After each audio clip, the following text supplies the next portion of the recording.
ശ്രീ ദിവാകരൻ്റെ ഒരു പോസ്റ്റ് ഉണ്ടാവുകയും റിസാല ശ്രീത്തുമായിട്ട് ഇക്കാര്യം സംസാരിക്കുകയും ചെയ്യുന്നു. ഒരു ദുരന്ത മേഖലയിൽ എങ്ങനെയാണ് റിപ്പോർട്ടിംഗ് നടക്കുക, കുറച്ചുകൂടെ മര്യാദയൊക്കെ പാലിക്കേണ്ടത് എന്നുള്ളൊരു ഡിബേറ്റ് നമ്മളന്ന് നടത്തിയിരുന്നു.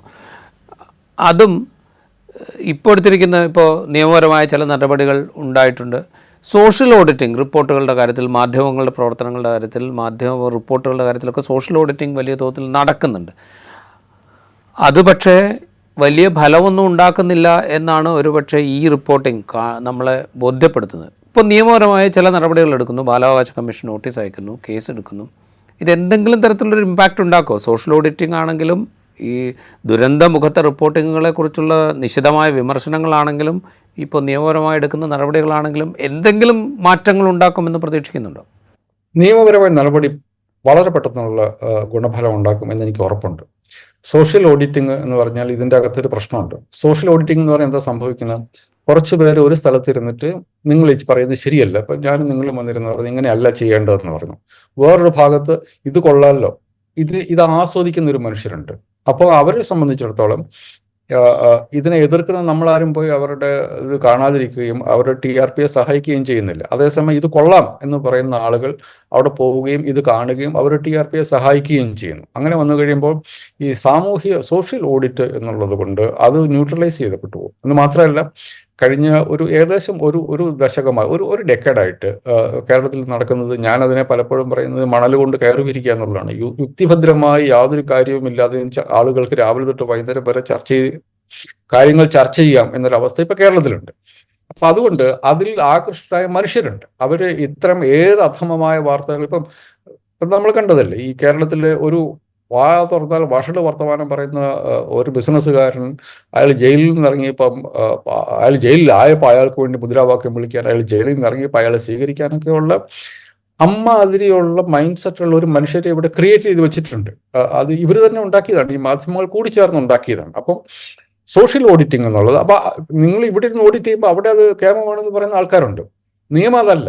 നിയമം തലയ്ക്ക് വെളിവുള്ള മനുഷ്യർ ഒരു സമൂഹത്തിന്റെ ആവശ്യമെന്ന നിലയ്ക്ക് ഇത് മുമ്പോട്ട് പോകേണ്ടതിന്റെ ആവശ്യത്തെക്കുറിച്ച് ആലോചിച്ചുണ്ടാക്കിയ ഒരു സംഭവമാണ്. അവിടെ അതിന് നിയമത്തിന് ഭരണഘടനയുണ്ട്. ഭരണഘടനയ്ക്കകത്ത് നിന്ന് മനുഷ്യരുടെ അവകാശങ്ങൾ രക്ഷിക്കാൻ വേണ്ടി നിയമങ്ങൾ ഉണ്ടായി കഴിയുമ്പം അതിന് പെനാൽറ്റി കൂടിയുണ്ട്. അപ്പം അതുകൊണ്ട് നിയമം ഇടപെടുമ്പോൾ അതിനകത്ത് വലിയ പ്രശ്നങ്ങളുണ്ട്. ഞാൻ അതിനെ ഒട്ടും ലാഘവത്തോടു കൂടിയല്ല കാണുന്നത്.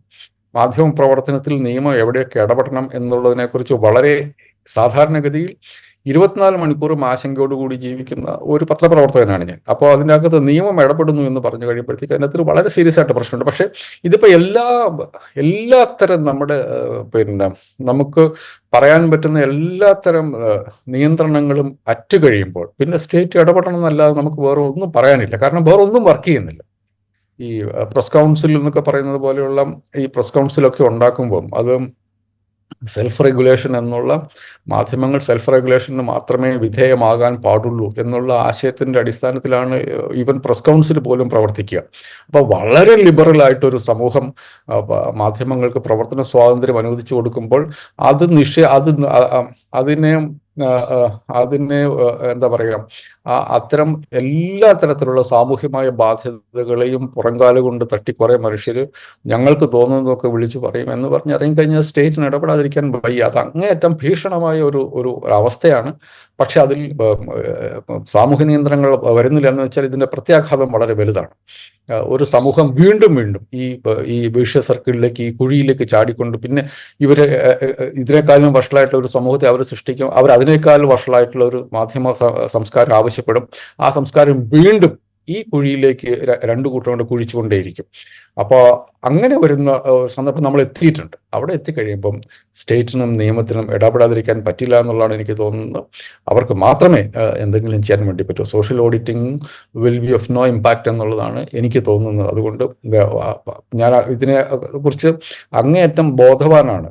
സ്റ്റേറ്റ് മാധ്യമങ്ങളിലെ വാർത്തകൾ ഇടപെടുന്നു എന്നുള്ളത് ശരിക്കും ഭയപ്പെടേണ്ട, ജാഗ്രതയോടുകൂടി ഇരിക്കേണ്ട കാര്യമാണ്. പക്ഷെ നമ്മൾ ആ അവസ്ഥയിൽ എത്തിച്ചിരിക്കുന്നു എന്നുള്ളതാണ്. അതുകൊണ്ട് നിയമം ഇടപെടുക എന്നുള്ളത് ഏറ്റവും സെൻസിബിൾ ആയിട്ടുള്ള കാര്യമാണ് ഇപ്പോഴത്തെ അവസ്ഥയിൽ എന്ന് തന്നെയാണ്. വാർത്തയുടെ പേരിൽ ഇടപെടേണ്ടി വരുന്നു എന്ന് പറയുമ്പോൾ ഒരു പത്രപ്രവർത്തകർ അതിനെങ്ങനെ അംഗീകരിക്കുന്നു ചോദിച്ചാൽ അങ്ങനെ നമ്മൾ എത്തിപ്പെട്ടിരിക്കുന്നു എന്നുള്ള അവസ്ഥയാണ്. അതായത് വാർത്തയല്ലാതെയായി മാറിയിരിക്കുന്നു. വാർത്തയല്ലാതെ ആയി മാറുകയും അത് സ്വാഭാവികമായി നിയമലംഘനം നടത്തുകയും ചെയ്യുമ്പോൾ സ്റ്റേറ്റ് ഇടപെട്ടേ പറ്റൂ എന്നുള്ള ഒരവസ്ഥയിൽ നമ്മൾ എത്തിപ്പെട്ടിട്ടുണ്ട് എന്നുള്ളതാണ് എനിക്ക് തോന്നുന്നത്. അത് ഗുണഫലമുണ്ടാക്കും.